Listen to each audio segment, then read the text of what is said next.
Welcome to the Eat for Endurance podcast, where we explore the connection between nutrition, performance, and health for busy, active people. My name is Claire Shorenstein, and I am a board-certified sports dietitian and endurance athlete with over 10 years of experience working with teenage and adult athletes of all abilities. I started this podcast to provide evidence-based guidance, inspiring athlete stories, and practical tips on a wide variety of nutrition topics so that you can fuel better, crush your endurance goals, and thrive as a human being. Today, I'm chatting with Marie Spano, an amazing sports dietitian and nutrition communications specialist. Marie is the sports nutritionist for the Washington Nationals and Atlanta Hawks, and previously was the sports dietitian for the Atlanta Braves, including the 2021 World Series team, Atlanta Falcons, Atlanta Thrashers, Black Zillions, and Chicago Cubs. She has appeared on pretty much every major TV station and has authored hundreds of articles as well as many book chapters. I have been admiring Marie's work from afar for many, many years now, and I have been trying to get her on my show since early 2022. So I am so excited that our schedules finally aligned and that despite some technical difficulties, including my internet cutting out several times and a few audio issues, we made this episode finally happen. So today, Marie and I are discussing the food matrix and how it impacts nutrient absorption and needs for all people, but of course, especially for athletes. This is such an important discussion, especially if you've never heard of the food matrix before, because as Marie puts it, food is far more than the sum of its nutrient parts. You also have to consider how individual nutrients interact with each other within a food, and how things change when a food is cooked or processed. We dive into the food matrix nutrient by nutrient, first discussing the macronutrients, protein, fat, and carbs, of course, and then we highlight certain micronutrients and non-nutritive components, such as fiber and antioxidants. This is such an important discussion, especially if you want to better understand how certain nutrients impact your health as well as your performance, how your needs change depending on what type of diet you follow, and why you can't always just track individual nutrients without taking into account the greater food matrix context. Marie is such a wealth of knowledge, and I think you're going to love this episode. But first, I just want to congratulate the two winners of my podcast birthday giveaway.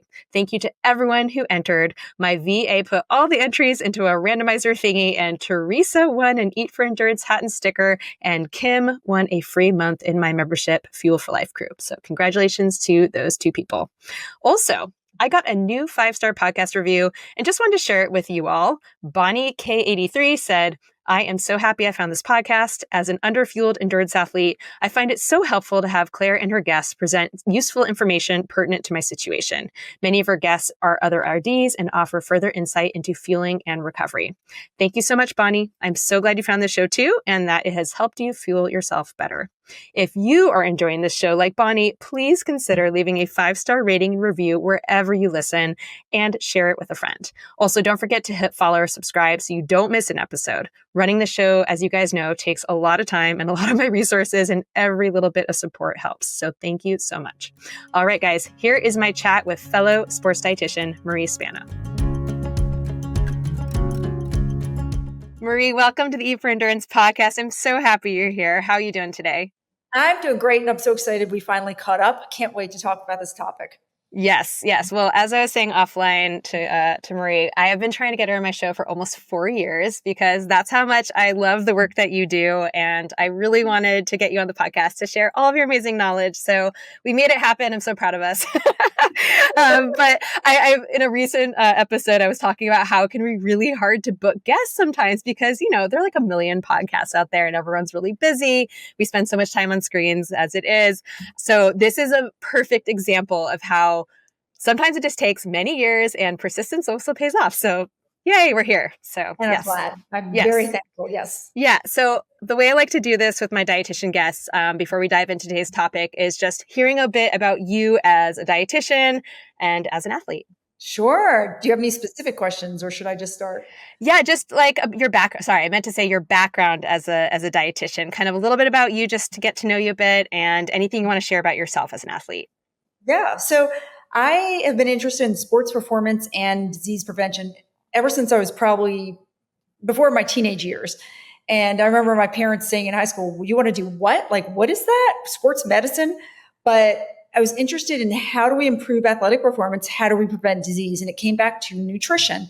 also exercise as well. So I got my undergrad in exercise science, loved it. I ran cross country in college, the second college I went to, and then went on to nutrition. And I went to the University of Georgia because they had the opportunity where I could work with the student athletes in my graduate assistantship, which was unbelievable, especially then because sports nutrition has really grown over the past less than 10 years. Now, I look back and I think, gosh, we have dietitians in virtually every main university and college throughout the US. It's unbelievable, but it's still a growing field. But again, I've been interested in a long time. And I think it's fascinating. It involves a little bit of psychology, behavior change, a number of different things, background, what's their food background? How did they grow up?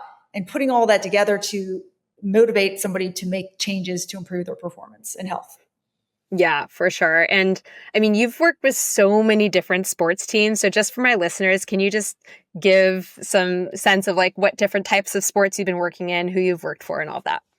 Sure. So I've worked in the NFL, NBA, Major League Baseball, and MMA, and then worked with other athletes on the side. But I've worked for the Atlanta Falcons, the Atlanta Braves, the Chicago Cubs, the Black Zillions, which is an MMA team. And Cool. now I work with the Nationals, the Washington Nationals, in the Atlanta Hawks. And I've worked with the Hawks for many years.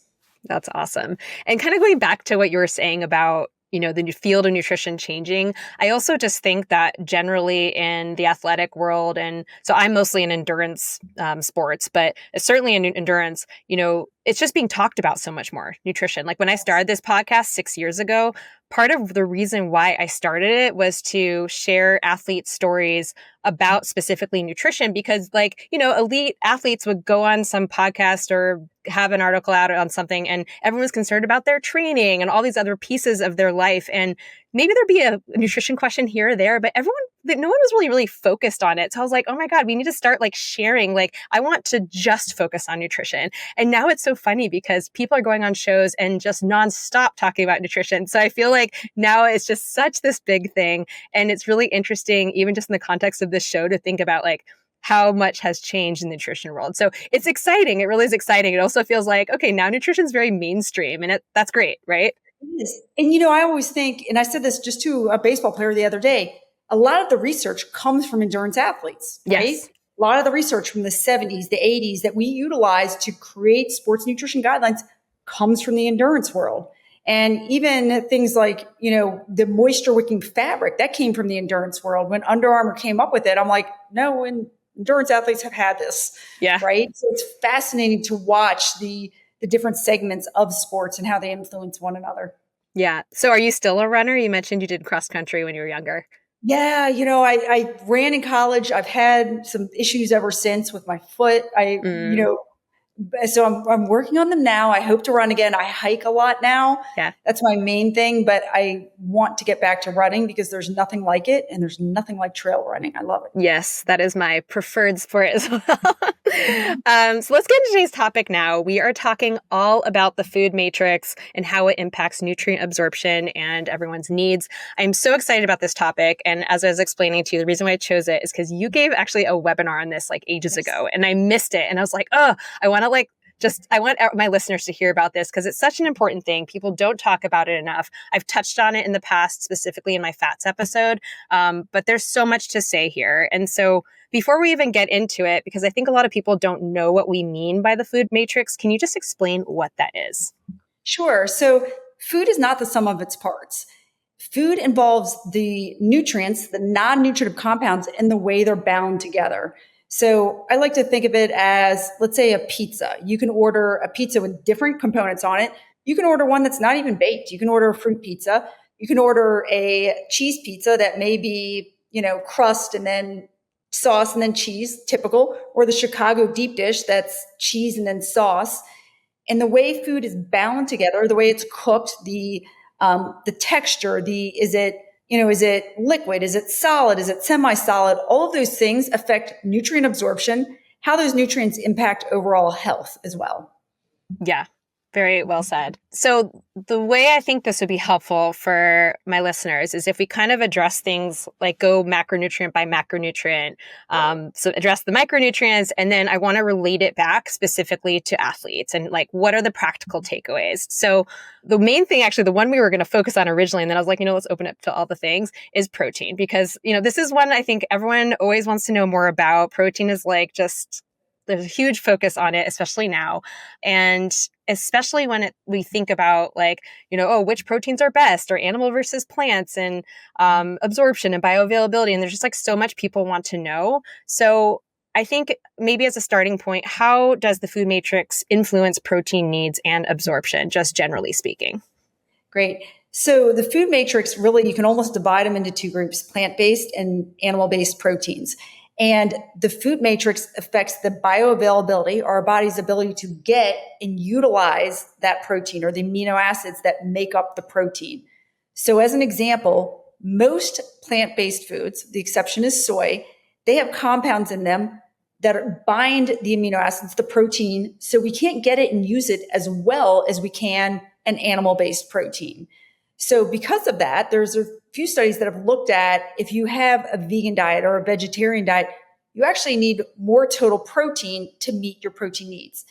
In fact, there was one that showed vegetarians, so those who still, ate dairy products, they still ate eggs, but they didn't eat beef, chicken, turkey. If they consumed half of their diet, about half from animal sources. So again, they may have eggs, they may have yogurt, they may have milk. They still needed about 25% more total protein to meet that total digestibility score that omnivores would have. So the bottom line is, if you're a vegan, you need more total protein.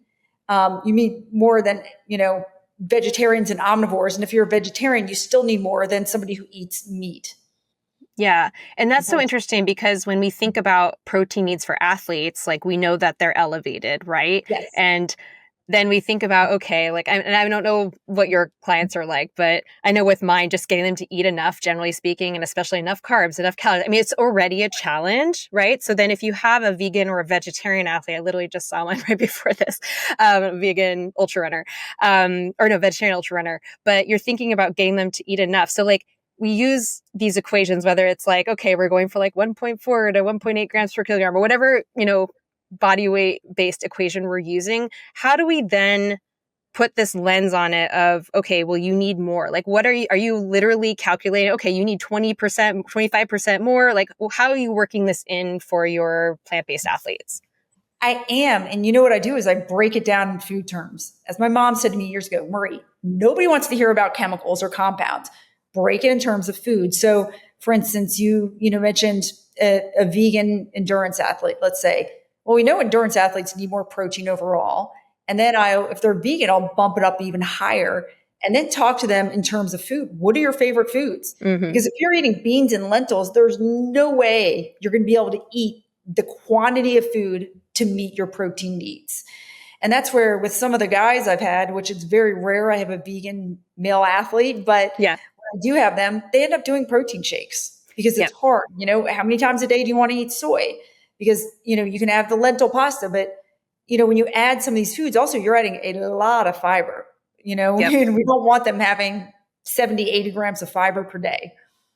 Yes, no, for sure. And certainly with a lot of my plant-based endurance athletes, we are definitely incorporating some form of protein powder in there.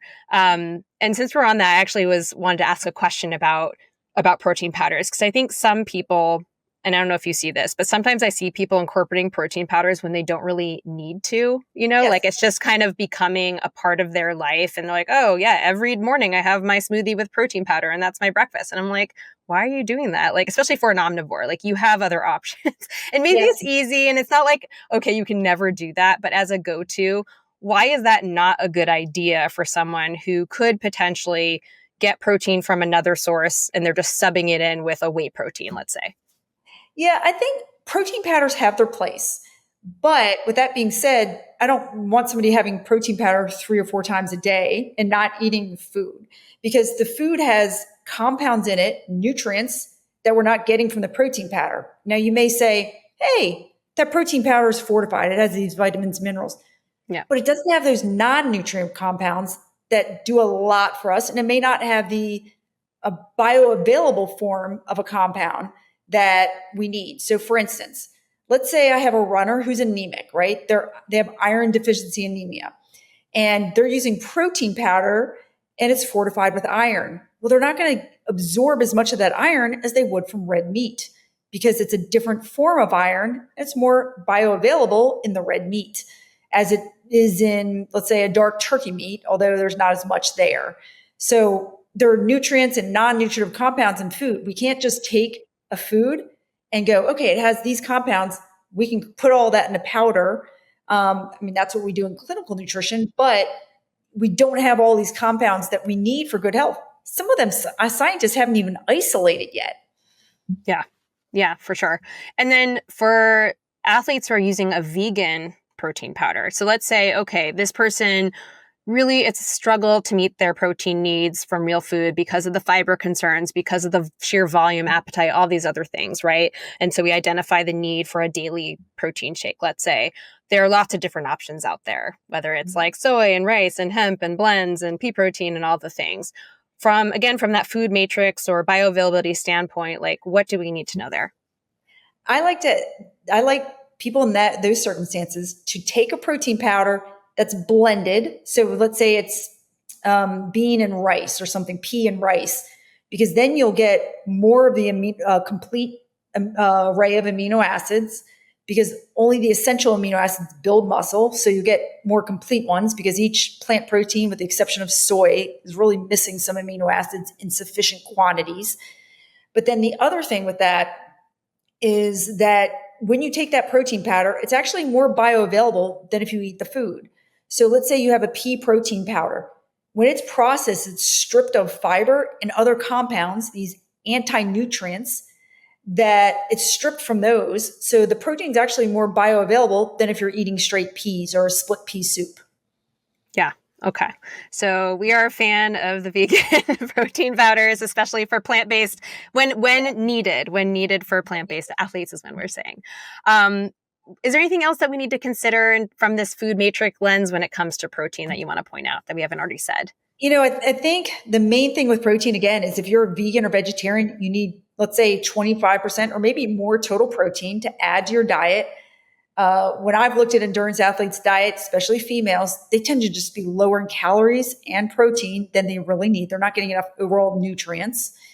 And then, like you had mentioned, there's a difference between powder and food. We want to eat food as much as possible. Powder serves a convenient purpose.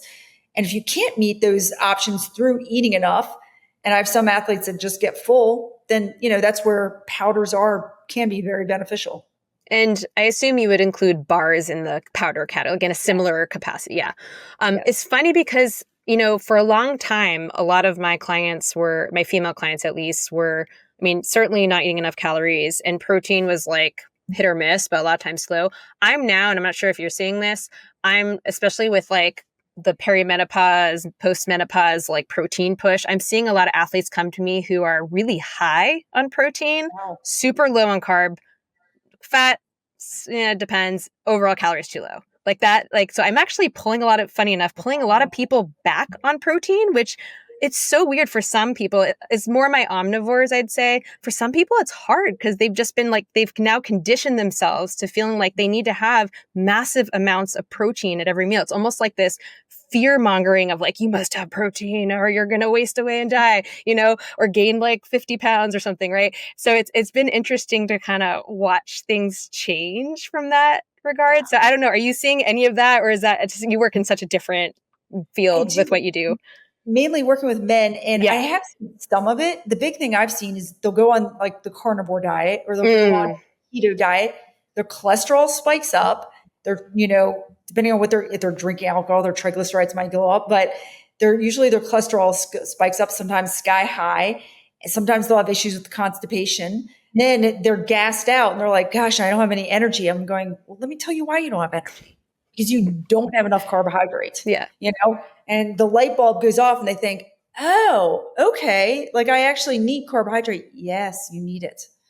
And as I often say, because we see a lot of the messages about protein, and physique, And that's great if you're a bodybuilder or you're getting on stage. But for athletes who need to compete, as I always say, I can make you a GQ model or I can make you an athlete. You get to choose, but you don't have both, right? Yeah. You can throw the ball over the plate with a velocity at 99 miles an hour, or you can you can be shredded with ripped abs. You make the choice. We can work on either. Yeah, totally. Totally. Well, speaking of all the high cholesterol carnivore diet, I mean, that's a good segue into fat in the food matrix because, I think there's a lot of confusion, especially around saturated fat and, what the health impacts of fat are, especially when we think about the food matrix. And I think it's easy, especially when we're listening to general discussions surrounding saturated fat or something your physician says or whatever. It's like saturated fat, but good, unsaturated fat, bad. And or cholesterol, people are still really confused about this. And I did cover this a little bit recently, but I think it would be good to go over it again because I feel like people just need to be told many times that it's okay to eat eggs and, things like that. So I just wanted to explore this a little bit with you about these health impacts, especially with regard to saturated fat and the food matrix. Yes. And, I agree. And I think it's terribly confusing. Nutrition is a complex science. So we have to boil it down to messages for consumers to take home because otherwise people would be incredibly overwhelmed. Yeah. So I'll start with saturated fat and then talk about a little bit of the science and then go back. In general, it's a good idea to cut down on saturated fat, especially if you have high cholesterol. Because saturated fat, again, in general, increases blood cholesterol, which is definitively a risk factor for cardiovascular disease. Now, with that being said, not every saturated fatty acid is the same. There are some that raise cholesterol more than others, like palmitic acid, lauric acid. And there's some that really don't have as much of an effect, like stearic acid, which is in chocolate. And then the food matrix affects how we absorb that cholesterol or how we absorb how the saturated fat affects our blood cholesterol. So as an example, let's say cheese. I had a physician a few years ago and I thought, oh my gosh, this is with the baseball player. And he goes, get the cheese out of your diet. And I thought, here's a Latin player that has about 6 foods that he eats, cheese being one of the nutrient-rich foods. Like, please don't tell him that. That's not the reason his cholesterol is high, I can tell you. But cheese doesn't seem to have much of an effect on cholesterol, especially aged cheeses. And they think the aging process, that fermentation is, affects the way saturated fat, the saturated fat and how we absorb it and its effects on our blood cholesterol. So that's one thing. And then, you had mentioned dairy fat to me before offline and dairy fats in general, like you don't necessarily have to have the low fat milk or the, versus the whole milk. If you love whole milk, it's a nutrient rich food, drink it. But there's not a ton of fat in it. There's not a ton of saturated fat. And for some reason, when we look at, longitudinal studies and cross-sectional studies, dairy fats don't seem to have much of an effect, if any effect, on on blood cholesterol. So the food matrix matters and, how that saturated fat affects our blood cholesterol. Yeah. So with that being said, the easiest thing to remember is cut down on saturated fats. But I always say first cut down on fried foods, right? And then cut down on like the butter, the ghee, the coconut oil that you add to foods. Take those nutrient-rich foods like eggs out last. That's a last resort because eggs aren't usually the problem. It's the fact that somebody's eating donuts 3 or 4 times a week, or they're eating, the cheeseburger with American cheese and let's say French fries and a Coca-Cola. That's it's not the eggs. We tend to single out one food, but when we look at the diet as a whole, keep those nutrient-rich foods in. Yeah. So when you say dairy, you're not including butter in that? Or are you classifying butter in a different place because it's not adding that same, all the other stuff? Yeah. I've definitely classified butter as a different place. Whole milk, not as much fat, not as much saturated fat. That's one thing. People aren't drinking gallons of it. When we look at yogurt, there's a difference between yogurt, like the yogurt with live and active cultures. That doesn't seem to have an effect on blood cholesterol. Like if we look at the yogurt research, you go, oh my gosh, how do I make heads or tails of this in relation to cholesterol? But the kind with the active and live cultures, the saturated fat doesn't seem to affect blood cholesterol nearly as much or at all compared to just yogurt without those live and active cultures. Yeah. Yeah. And, and also like the way I talk about yogurt with people, because, I think people have been told, like, because I often get people who have seen their physician and maybe they have high cholesterol and they're like, yeah, my physician told me to have like non-fat or low-fat dairy and to limit the cheese and to limit saturated fat from this and that. And so, as you said, some of it I agree with, and some of it I'm like, okay, yeah, don't worry about that. You're fine. So with something like yogurt, I'm saying, eat what you enjoy. Like, there are certain brands where if we're trying to prioritize protein, let's say, and especially let's go back to that vegetarian athlete where we are really trying to get that protein in, maybe in certain brands, depending on the brand, but like sometimes the protein is higher in the lower fat or non-fat yogurt. But, and then sometimes I'm getting people who just really enjoy the taste of a whole milk based yogurt. Other times I have people who have kind of misconceptions about fat and they're trying to limit fat. Maybe they're going for non-fat for it to be lower calorie. And then we're saying, hey, actually fat's really important. It doesn't, but if you prefer the taste of this, we can add nuts or add something else. So it really, like, I always like to remind people there are so many ways to reach the same goal. Like when we're trying to compose an adequate balanced meal, there's no one necessarily right answer. I mean, in some cases, yeah, we're saying, hey, don't have this, but in many cases we're saying, hey, like, this is cool. Like, what do you enjoy? And what are you trying to do here? And what makes sense? And so, I think this is a great messaging of, if you, whatever kind of yogurt you want to have, that's all good. Like, let's just remember the context and, what your personal goals are and all of that. Let's not be carnivores and like all those videos of people like eating butter or like, oh God, this makes me cringe. Yeah, it's horrible. Or I don't know. It's no good. But yeah, very cool. Anything else you want to say about fat specifically? Yeah. You brought up a point about physicians, and I'll tell you a quick story. I have a friend who's a vegan. Well, she's vegetarian. Once in a while, she'll have dairy products. And she went in there. She's also very thin, right? And she went into the doctor. She goes, Marie, I'm so frustrated. He told me stop eating pizza, stop eating cheese, stop. She goes, I don't even eat that. And I'm like, no, you don't even eat enough food. Like, you're here that he is telling you these things. And if you did eat it, I'd be thrilled because you need more total food. And, again, it's like they go in, they don't even ask anything like the way you discuss with your client. They don't ask them, what do you eat? What do you enjoy? They don't look at that whole picture. It's just these automatic, don't do this, don't do this, don't do this. And I always think, oh, this is an Instagram post. I need to post this at some point. Well, it's like when, I'm an endurance athlete and sports dietitian, and like I have like in my family of high cholesterol that runs in my family, and it's like the doctor being like, oh, exercise more and eat better. Yes. And I'm like, do you know what I do for a living? Yes. Not that I'm perfect, obviously, I whatever, but still it's like Yes. And that's the same thing the doctor said to my friend, oh, you need to exercise more. And I said, oh my gosh, like she's an endurance athlete, just like you, she runs all the time. I'm like, no, you don't need to exercise more. Yeah. Yeah. So I think this is a really tricky one. What about unsaturated fat? Like, what do we need to explore there? Or is there anything else to point out that, especially again, in this context of the food matrix, or is there anything important that we want to say here?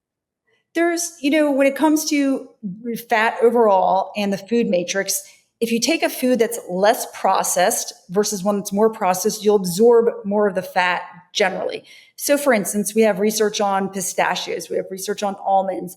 If I have almonds that are whole almonds versus chopped up versus almond butter, somebody will absorb more of the calories and fat from that almond butter versus the chopped almonds versus the whole almonds, because they have to, first of all, we have to chew. And in America. And a lot of people don't do that. People don't chew enough. And chew to absorb all those nutrients. And we know that, you have to chew to break down that cell wall. So in the chopped almonds and then the especially the whole almonds, people have to chew. So you're not going to get all of that fat. Yeah.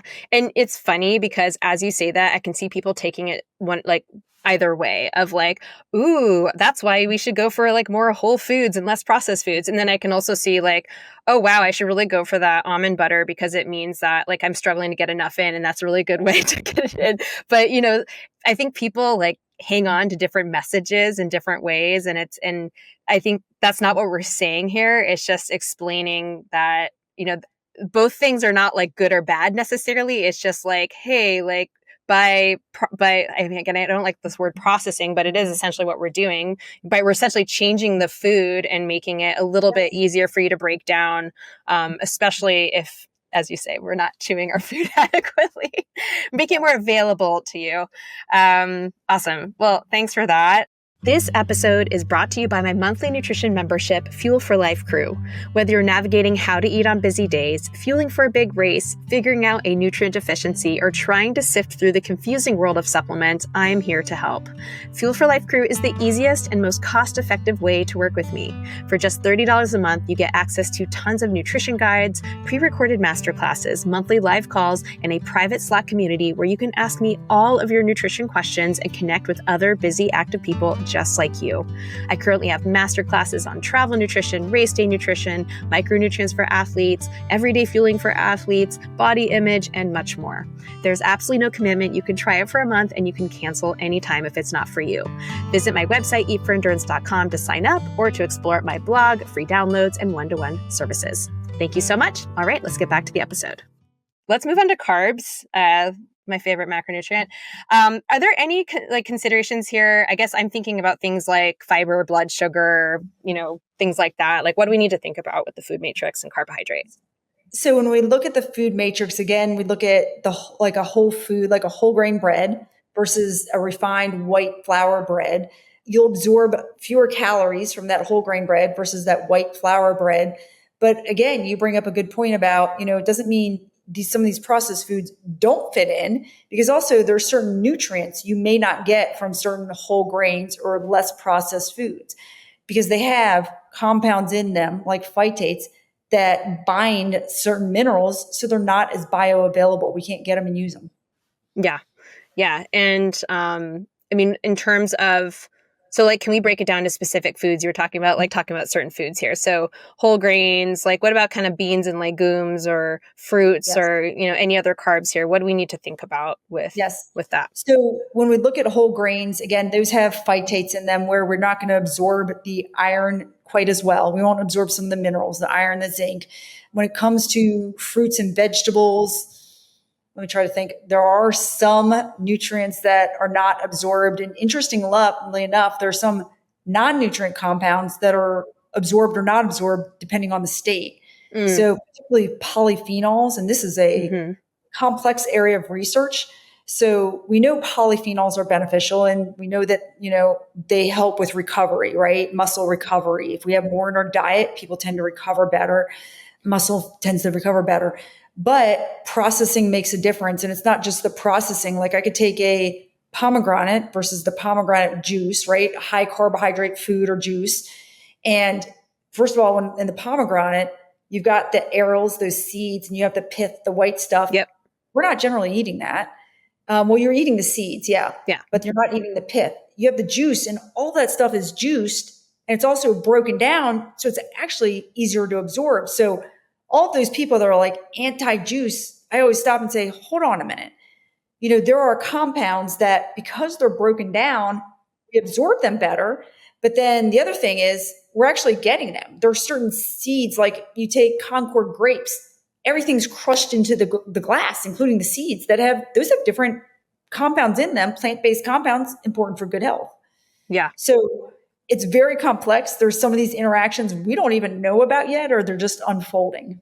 Yeah, no, I'm a huge fan of juice, and also specifically pomegranate juice is one of my favorite. And then you also think about first of all, taking apart just a pomegranate specifically. It's like you're taking that thing apart. It's so difficult to get to all the seeds, unless you're buying it. Of course, maybe you'll buy it already pre-seeded or whatever you want to call it, taken apart. And then you can just eat them. But yeah, no, juice is fantastic. And no, that kind of leads me to talk about micronutrients and some of these non-nutrients that you're saying in terms of the food matrix, because there are interactions or between different things. There are things that enhance absorption. I always think about iron and vitamin C, so there are all these different things working together. So as you say, you can't just be oh, this one specific food has this specific nutrient and I'm done for. Maybe in some cases, but it really depends on the overall context. So yeah, what else can we say about micronutrients that you think is important to consider? Maybe we start with iron, or maybe there's something else you want to talk about there. So I like to say, and I'm curious what you say, but I often find people stuck on the same 20, 25 foods. And I always say, hey, the reason we have this variety, like don't eat spinach every single day, vary it, have kale, have arugula, etc. Because it's not just that they have different compounds in them, but again, coming down to the food matrix, it's the way they're bound. We have calcium in spinach, but spinach is really high in phytates, and that binds that calcium. In kale, the calcium is actually pretty bioavailable. So that's a better form if you're a vegetarian or vegan, you're not eating many dairy products. It's a good idea to look to dive into these with your sports dietitian, because they can help you switch some things up to improve the nutrient, the amount of nutrients you consume and the bioavailability of those nutrients. So one of my biggest messages is eat a variety and eat the food in different forms.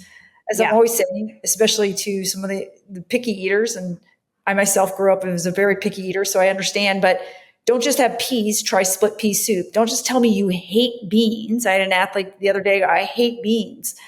Okay, are you sure? Have you tried bean soup? Have you tried having a white bean mixed in, another dish mixed with, or fava bean mixed with mashed potatoes? But try these foods in different forms, because it alters the nutrients and bioavailability of those nutrients. Totally. Actually, I want to talk about that for a minute, like in terms of like raw and partially cooked and cooked. And you were kind of talking earlier when you were introducing the concept of the food matrix of like the solid or like liquid, or you said something there, but like, yeah, the cooking process. What does that change? What do we need to know about that when we're preparing foods, and things to kind of watch out for or to know? Yep. So cooking process, there's anti-nutrients. Some of those are naturally occurring in food. Some of them are formed, these D-amino acids are formed that in food during cooking processing. And then there's some that are formed during genetic modification. I think the big thing to know when, cooking, look at specific foods such as beans and lentils, et cetera. Those are meant to be cooked pretty well to break down some of these anti-nutrients, and also for safety reasons. That's one of my biggest take-home messages is, when it comes to certain foods, but again, try them in different forms. And, you can also combine the foods. You mentioned iron before. So the iron in plants, in, whether it's wheat, whether it's spinach, et cetera, it's not as bioavailable. It's not as easy to absorb as meat or turkey or poultry, et cetera. But if you combine it with vitamin C rich foods, we know we absorb more of it. So in some cases, and I think you brought this up earlier, combining nutrients, your dietitian can help you with that. So you can improve, your diet, and you might not have to take supplements to improve certain levels of nutrients. Yeah, totally. Is there anything else you want to say about micronutrients or any of these other, phytonutrients, antioxidants, anything else that you think we want to call out there? I think we've covered a lot. Don't just skip juice. Juice is a great addition to the diet, because you can get more total, in some cases, like your pomegranate juice, Concord grape juice, you can get more total nutrition value. And also, or there may be more, like when it comes to orange juice, there's more hesperidin than there is in just eating an orange. But I think that's one thing. Don't just skip juice. Eat food in different forms. Eat a variety of different foods, and look to food combining, and for specifics, go to your dietitian. Yeah. I always laugh because definitely, I'm sure it's changed now, but back when I was in grad school, finishing up becoming a dietitian and all that, like we were always taught like, oh, don't drink juice, like have the whole fruit and this and that. And yeah, eye roll, exactly. So it's like, it was so ingrained into us. And Yes. it's just like, I'm like, and I remember being a baby dietitian to be like telling that to clients. And I just want to you don't know what you don't know, right? And at the time I was just getting into sports nutrition, which obviously it's like, that is so not relevant to our field. Yes. But I don't know, it just always kind of makes me laugh because, okay, maybe for a handful of people or parts of the population, maybe that's relevant. And, for someone who's totally sedentary or has diabetes or whatever the case may be, like, sure, fine.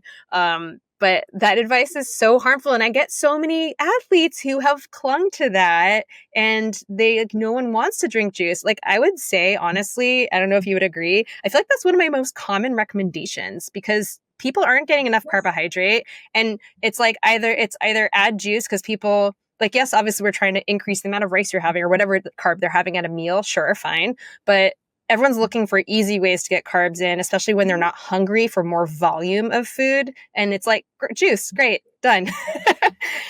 Claire, I'm so glad you brought that up because it's funny. I have people say the same thing, like, "Oh my gosh, juice! How could you ever recommend that?" And then I start saying, "Hey, have you looked at the research on juice? Even orange juice, it doesn't raise your blood. It's not like eating Skittles. It doesn't raise your blood sugar to the same extent because of the polyphenols that slows the absorption of sugar in your bloodstream.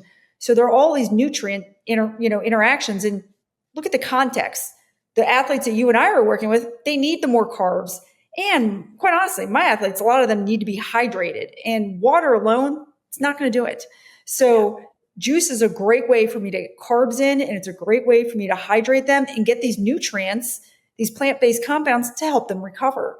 So it knocks out three things. I mean, I am the same as you. I regularly incorporate it and in different ways. I always say, like today, I was talking to one of my chefs with, hey, we can use mango juice. We can use pineapple juice. We can get some of this nutrients out of it, and we want them to have the vitamin C with collagen, et cetera. So to turn on collagen synthesis in the body. But again, that's where, you people on Instagram, the Insta famous people, they, communicate these messages. And I think, you and I are going, oh my gosh, that's not correct. That blanket recommendation. Yeah. Yeah. How do you feel, I'm curious, about green juice, not green powder, so not like an AG1 type of thing, but like, the fresh squeeze green juices you see in the store, like I'm thinking about, like, I was in Trader Joe's the other day and I was curious and I got one of their red juices, which was like all these vegetables plus beets, and they had like a green juice and whatever. What are your thoughts on green juices? I like them. I still want people to eat their greens, but Yep. some instances, and I don't know if there is research on this, some of those plant-based compounds may be more bioavailable depending on processing because they're stripping out some of those anti-nutrients, which generally some of the fibrous compounds, they're stripping those out in the production of the juice. And the other thing is they're combining it with other like beets or apple in such a way that for some people who aren't eating salads, they're actually going to get some benefits of the greens. So I like them. What about you? Yeah, no, I'm the same. I don't want it replacing, obviously, what someone's doing. Let's be honest, these things usually don't taste delicious. The green juice, like I tried one just out of curiosity. The green juice was not delicious, but I was like, actually, I don't really mind this. It's kind of refreshing. And on that particular day, I hadn't done a great job of getting my veggies in, so it's kind of like, whatever. But yes, it should not be replacing. It's kind of like the protein powder thing. Like it's convenient, shouldn't be replacing like actually eating food with protein. What I wanted to kind of move towards now that we've talked about the food matrix and all the different macro and micronutrients, I want to put this all together, practical tips for everyday athletes. I know you work mostly with professional athletes, but I'd say my audience is mostly kind of the recreational athlete for the most part. So what do we want to consider when we're thinking about everything we just discussed with the food matrix and different, bioavailability of different macro and micronutrients and all of that? Like, how do we apply this to kind of everyday life? I know we already talked about the protein piece where if you're plant-based, yes, increase your needs there. But when we're kind of putting this into the everyday, what else do we want to consider? I think, the message we bring it back to is that the food matrix affects digestion, absorption of food, absorption of nutrients and non-nutrient compounds, and therefore it affects health and performance, right? So the food matrix has a multitude of effects for athletes and non-athletes alike. The tough part is bringing it back and saying, without knowing each person's individual diet. But I think for athletes, one of the take home messages is that it'll affect how hungry you are, the food matrix. It'll affect, hunger satiety. It'll affect nutrient absorption. It'll affect gut health. So overall, gosh, do I feel bloated? Do I not feel bloated, et cetera? How do I feel when I'm out there? How quickly nutrients are absorbed? It affects all of these factors. And for athletes, some of the take home messages, how do they apply this? That's the big thing. We mentioned protein. When it comes to carbohydrate, it's not just unprocessed foods. You can't have processed nutrient-rich foods like juice. Mainly we talk about whole foods, whole grain, et cetera. But you can also have some of these processed foods because processing in some instances improves nutrient absorption and non-nutrient absorption. And then have food in a variety of different forms because that way you're not just getting one form of the food, but you're also getting, for taste purposes, but you're also getting it in different forms, which may affect nutrient absorption. And then really it's individual diet. I think a great idea is that you and I can work together on a Instagram post for athletes. We can collaborate on Ooh, yes. specifics that they can take home when this comes out, that they can take home and say, oh, this is how this affects me because I eat this food or I need more of this nutrient. I just had blood testing done, or my sports dietitian said this. Here's how this applies to me. So we can put those specifics in there because there's so many of them. Yes, I love that. And the other angle I'd say too, speaking about like eating foods in a variety of forms, I think sometimes people get stuck, especially with this whole processing messaging, because obviously we're not sitting here saying eat ultra processed foods all day, but we are saying, hey, there's a time and a place for all these different foods in the diet, because sometimes you don't want to be eating fiber rich foods before going for a run or whatever the case may be. Maybe it's more convenient to have almond butter on a slice of bread than who wants to sit there and, especially if it's not like a really fresh, amazing loaf of bread. If it's just like standard sliced bread, you don't want to have that with nothing on it and like eat a handful of almonds. Like that's kind of sad and depressing. So, again, like we're thinking about, I say the word context a million times, but it really is so important about like what tastes good, what makes sense for you. You don't need to sit here and be like, I have to always eat the whole apple or I can never have, almond butter. I think most people are not saying that about almond butter, but you know what I mean? It's like, all these different foods and all these different forms, they have a time and a place. You can have, yes, whole grains are great, but you can also have like white rice and you can have plain white bread and the things that are lower fiber because they also serve a very important purpose for a lot of people and they also taste great. And so, it doesn't always have to be, you must choose the whole wheat pasta or whatever the case may be. So, and if you don't like tomatoes, you can have tomato sauce, Yeah. If you don't like, I don't know, spinach, you can have it in a different form. You could have it on a pizza or you could put it in a smoothie or just have kale, have something different. But I don't like peas personally, but I'll eat split pea soup. You don't have to have it in a specific form. Yes, totally. I love that. What is on the horizon for you? So you're working with these two big sports teams, so basketball and baseball. Like, what is life like are you traveling a lot? Because I don't even actually know where you're based. Where are you based? So I'm based out of both Atlanta and Washington, D.C., where I'm originally from. And so I kind of go back and forth. I do travel a decent amount. I like that. I like seeing, different settings, et cetera. But every day is a little bit different and I don't always know my schedule. So we discovered. I always know my schedule. It changes all the time, maybe, hey, you don't have to come in, then, hey, we need you here every single day from, at this time. So it varies tremendously. Yeah. So I think one thing that's really interesting about you is that you work predominantly with male athletes, as you said. And I feel like so many of the dietitians I have on, especially my female dietitians, a lot of them work largely with women. And I feel like on this show, being a woman myself, like we often skew a little bit more towards women. And I think a lot of my listeners, maybe the majority are women, but we have a lot of male listeners and there are a lot of obviously male athletes out there. And so I'm so interested in hearing more about like your work with male athletes. And granted, working with baseball and basketball and football, like that's very specific.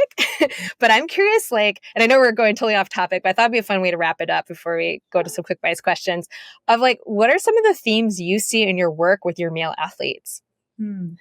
For challenges, with regarding sports nutrition. I think, that's a tough question. I think, they have some of the same challenges as females. Men tend to have less incidents of disordered eating or eating disorders, but there are still those instances. I had a baseball player in spring training many years ago. He shut the door. We were in the office for 2 hours talking. He said, "Don't tell anyone. I have a history of anorexia." And this is a professional baseball pitcher.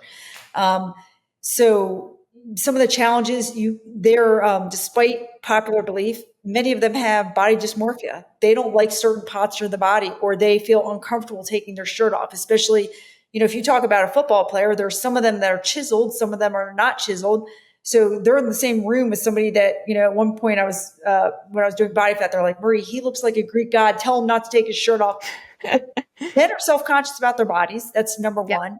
They want to look, again, like that GQ model, but that doesn't always mean a diet for sports performance. So we have to separate the two. And then, I think the diet can vary. Sometimes some come in and they've got a really healthy diet. Some have, the typical fast food diet, but they tend to eat more like protein. That's less of a concern generally compared to female athletes. Fruits and vegetables, getting enough of those and getting enough fiber, huge concerns. Those are the primary concerns. And then taking supplements correctly, the ones they need, that's a concern. But really, it boils down to, I think, a lot of them have body dysmorphia, not all, but many of them do.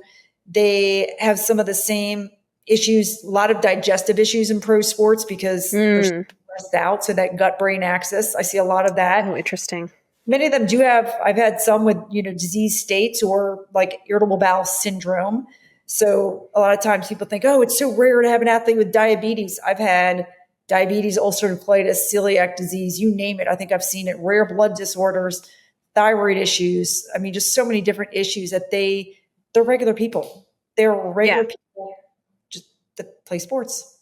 Yeah. I mean, this is why I think it's so important that as sports dietitians, we have clinical training, right? Because ultimately we're dealing with humans. You're not like an athlete separate from being a human. It's funny, when I went through my internship, I was like, oh, who needs clinical training? I'm not dealing with Crohn's disease. I'm not dealing with this. And yeah, you are. Yes, I am. And I've had athletes who, I have to sit there and troubleshoot and go, oh, I think I want you to get this test because I suspect this is not IBS. I think it's, a digestive disease. I had that happen. So where, I say, let's get this blood work or this stool test or whatever it may be. But they have many of the same issues that other people have, just a lot more stress, with all the eyes on top of them. Yeah. Yeah. I can't imagine being like pro football or baseball. I mean, that level of attention on you like that must be a lot. Baseball and baseball pitchers, because, I had a reliever say years ago, he goes, Marie, nobody cares about us. He said, if we save the game, if we go in and, our team still wins, we're ahead and we win. And I'm the closer, the last person who's pitching, that's great, whatever. But if I go in, we're ahead, and all of a sudden I get rocked, hits, and then we lose the game, I get death threats on Twitter. In fact, they create these shirts, relievers are people too. But oh my God. Oh yeah, it's amazing. But pitchers especially, I think that's probably one of the hardest positions in all of sports, just from a stress standpoint. Yeah, that's wow. Yeah, that's a lot for sure. All right, well, we're going to jump into my quick bites questions, and then I'll let you go because I've kept you for a while. All right, what is your favorite pre-workout meal or snack for yourself? Oh gosh. I'm not sure I have a favorite pre-one. When I used to run, it was plain pasta. I know that sounds kind of weird, or a bagel in the morning, especially if morning races. Mm-hmm. Now, I don't know that I have a special one. It's something usually that's pretty easy to digest and gives me enough energy. If it's hiking, I don't necessarily go out there with anything. I might have electrolytes if it's a hot day, but I always bring food with me. As a dietitian, mm-hmm. I don't know about you, but it's rare I put food in my backpack, purse, car, etc. Yes, for sure.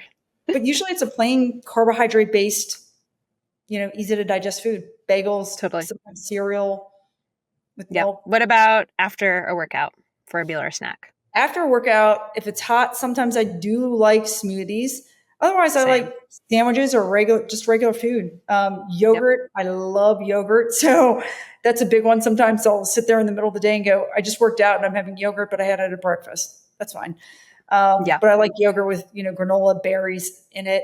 That's one of my favorites. Right now, I am stuck on this shake with raspberries, blueberries, blackberries, strawberries, chia flax, protein powder, and milk.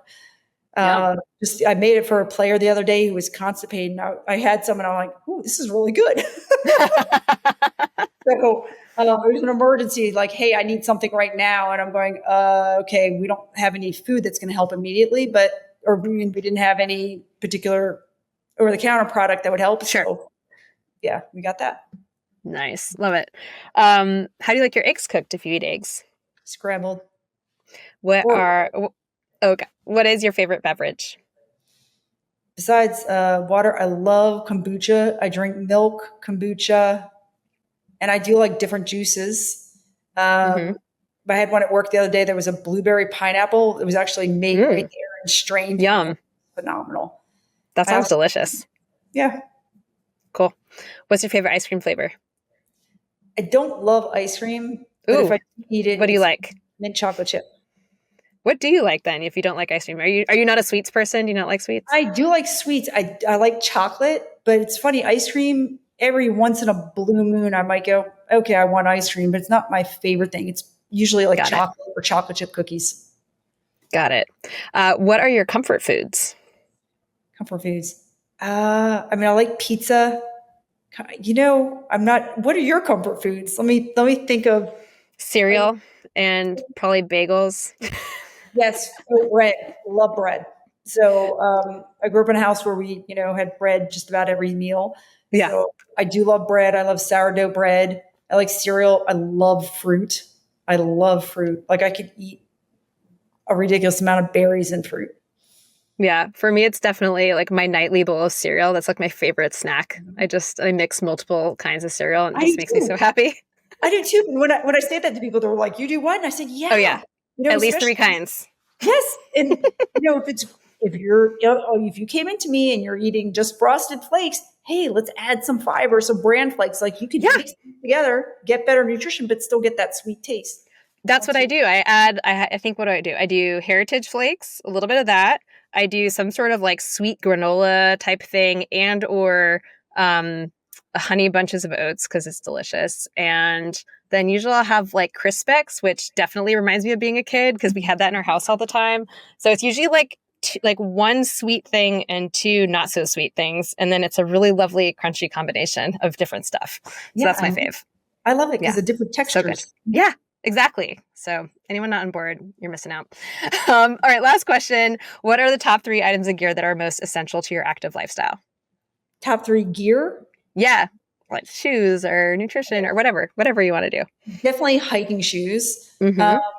This is probably not gear, but toe spacers lately because my plantar fasciitis is acting up a little bit. So I love toe spacers. That's kind of weird.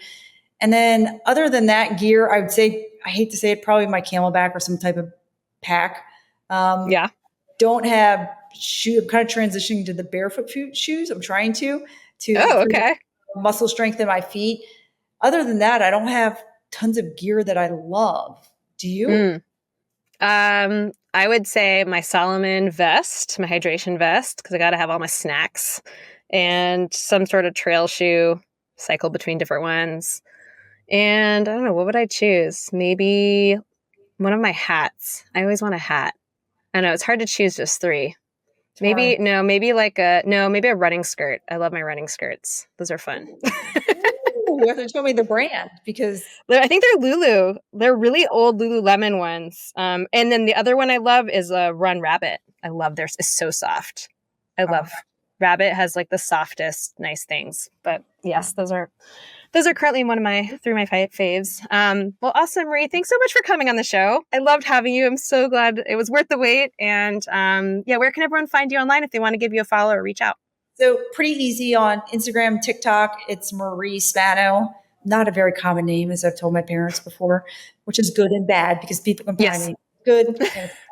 But anyway, pretty easy to find on all social media. It's just my name. Awesome. Well, thanks for being here. Have a good one. Thank you for having me. All right, that's our show for today. Thank you again, Marie, so much for chatting with me. That was a really fun episode.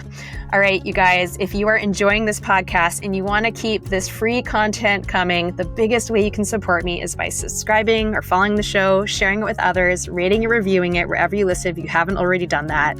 I also have a Patreon page you can donate to if you want to contribute financially. I have affiliate links on the shop page of eatforendurance.com. You can use those and just do normal shopping and help support the pod while you do it. And of course, I always want to get feedback from you guys. I want to know what you want from this show. So if you have certain guests or topic requests or anything like that, or just feedback, I would love to hear from you. You can reach out anytime, Claire at eatforendurance.com. All right, guys, thank you so much. I appreciate your support. See you all next time.